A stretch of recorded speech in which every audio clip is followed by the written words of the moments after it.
সকালে উঠে চলে আসলাম ঘরের পিছনে। তো এসে দেখি কি সুন্দর সুন্দর ফুল ফুটে গাছে আছে। তো দেখতে খুবই সুন্দর লাগছে। দেখো লাল আর সাইডে সাইডে হলুদ, এগুলোকে আমরা কলা ফুল বলি। কলা গাছের মতো দেখতে ফুল গাছটা, তাই কলা ফুল বলি। তোমরা কি বলো জানি না, তাই ইচ্ছে হলো তোমাদের সাথে শেয়ার করি, তাই শেয়ার করলাম। ভালো লাগলে কমেন্ট করবে। গুড মর্নিং, আজ বুধবার, এখন বাজে 5:33। তো তোমরা সবাই কেমন আছো? আশা করি ভালো আছো, সুস্থ আছো। আমিও ভালো আছি। আমি কাল চলে এসেছি বিকেলবেলা বাপের বাড়িতে। তো সকালে উঠেই উঠোন ঝাড় দিয়ে বাসন মেজে চলে আসলাম রাস্তার ধারে। বাসন নিয়ে চলে আসলাম পাট ক্ষেতের দিকে।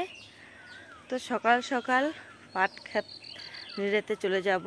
পরে অনেক রৌদ্র উঠে, রৌদ্রের মধ্যে থাকা যায় না, প্রচণ্ড গরম লাগে। তাই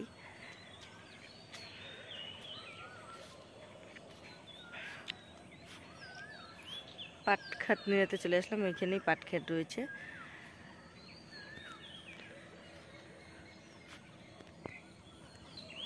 তো আশা করি আমার ভিডিওটা ভালো লাগবে, আর ভালো লেগে থাকলে লাইক কমেন্ট শেয়ার করে দেবে, চ্যানেলটা সাবস্ক্রাইব করে আমার পাশে থাকবে। তো পাট ক্ষেত থেকে চলে আসলাম বাড়িতে। এদিকে দেখো চাল ভেজে রেখেছিল কালকে, তো আজকে এটা ছাতু বানিয়ে নিব। তো মিক্সার মেশিনে ছাতু বানাবো এখন।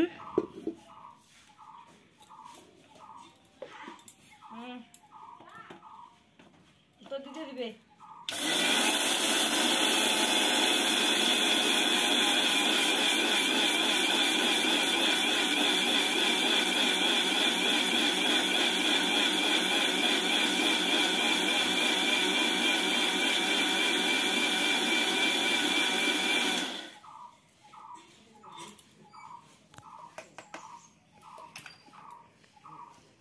দেখো অনেক তাড়াতাড়ি হয়ে যায়, তো সুবিধা হয়ে যায়। উনুনের মধ্যে করলে অনেক টাইম লাগে আর অনেক পরিশ্রম হয়।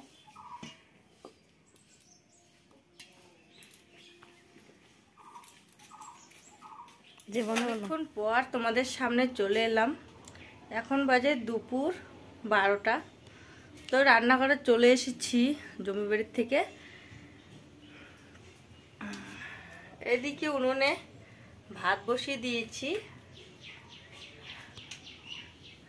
মা গরু আনতে গেছে ছোট ছেলের সাথে নদীর পাড়ে। আমি রান্নাঘরে ভাত বসিয়ে দিয়েছি। আর এইখানে আজকে কি রান্না হবে, ঢেঁকি শাক রান্না হবে আর টাকোয়ার তরকারি রান্না হবে। তোমরা কি কেউ খেয়েছো টাকোয়ার তরকারি? আমাদের মধ্যে রাজবংশীদের মধ্যে আমরা খাই। তো কিভাবে রান্না হবে তোমাদের সাথে নিশ্চয়ই শেয়ার করব, তোমরা ভিডিওটা দেখতে থাকো ততক্ষণ। এই হচ্ছে ঢেঁকি শাক রেডি করে নিয়েছি, বেছে ধুয়ে একদম রেডি করে নিয়েছি। এটা হচ্ছে ঝিনুক, জানি না তোমরা চেনো কি চেনো না। এটার নাম হচ্ছে ঝিনুক। আর এগুলো হচ্ছে টাকোয়া। এগুলো অনেক কয় রকমের হয়। এটা হচ্ছে লম্বা লম্বা।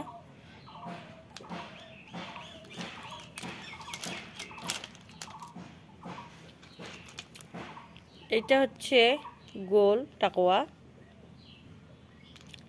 আর শামুকও রয়েছে, তো শামুক এখানে নেই। ঝিনুক দেখো সিদ্ধ করেছি, এরকম খুলে গেছে। এর ভিতরে মাংসটা নিয়ে নেব।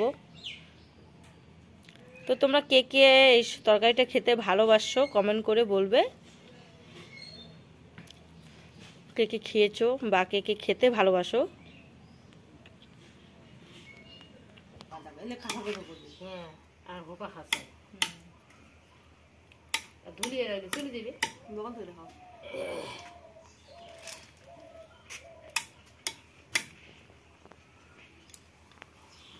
তো এগুলো এভাবে পরিষ্কার করছি, সামনেটা আর পিছনটা। এই যে সামনেটা আর পিছনটা এভাবে ভেঙে ফেলে তারপর পিন কাঠি দিয়ে বাইর করি। দেখো এগুলো বের হয় এভাবে। তো দেখো আমার এখনই শেষ হয়ে গেল এগুলো পরিষ্কার করা। এতটুক মাংস বাইর হয়েছে, আর দেখো কি নোংরা হয়েছে, এগুলো অনেক নোংরা হয়ে যায়। এখন এগুলোকে ধুয়ে নিব আরও পরিষ্কার জলের মধ্যে, তারপর রান্না করব।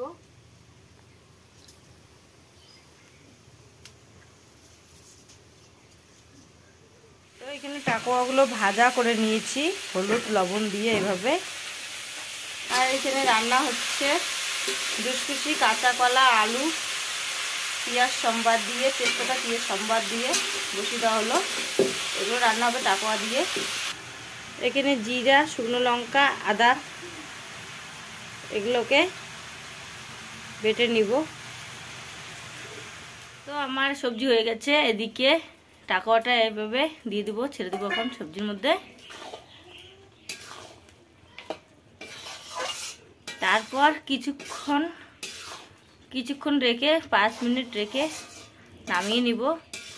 আমাদেরকে রান্নাটা কীরকম লাগলো কমেন্ট করে জানাবে। না কমেন্ট করলে তো বুঝতে পারবো না রান্নাটা কীরকম হয়েছে। আর কে কে এই তরকারিটা খাও তো প্লিজ কমেন্ট করে জানাবে। তো এখানে মাসকলাইয়ের ডাল রান্না করেছি, আর এখানে ঢেঁকি শাক ভাজা, আর তোমার টাকোয়ার তরকারি। তো আমার রান্না কমপ্লিট, এখন খাওয়া দাওয়া হবে। মা আর আমি খেতে বসেছি। ছোটো ছেলে আগেই খেয়ে নিয়েছে, বাবা বাড়িতে আসবে না দুপুরে, তাই আমরা মা মেয়ে মিলে খাওয়া দাওয়া করছি। এখন বাজে রাত 8টা। তো সমস্ত কাজ সেরে হাত মুখ ধুয়ে তো বসে গেছি চাল ঝাড়তে। তো ওদিকে চাল ঝাড়ে নিচ্ছি। ঝাড়া চাল একটাও ছিল না ঘরে।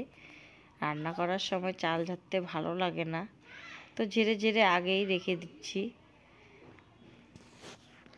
মা ওদিকে অন্য কাজে ব্যস্ত ছিল, তাই আমি বলছিলাম যে চালগুলো আমি ঝেড়ে নিচ্ছি।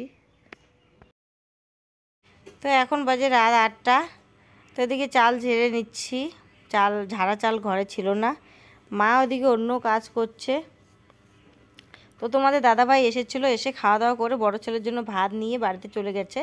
বাড়িতে ছেলে একা, আমি এখানেই রয়েছি। তো আমার ভিডিওটা এখানে শেষ করে দিচ্ছি। শুভরাত্রি।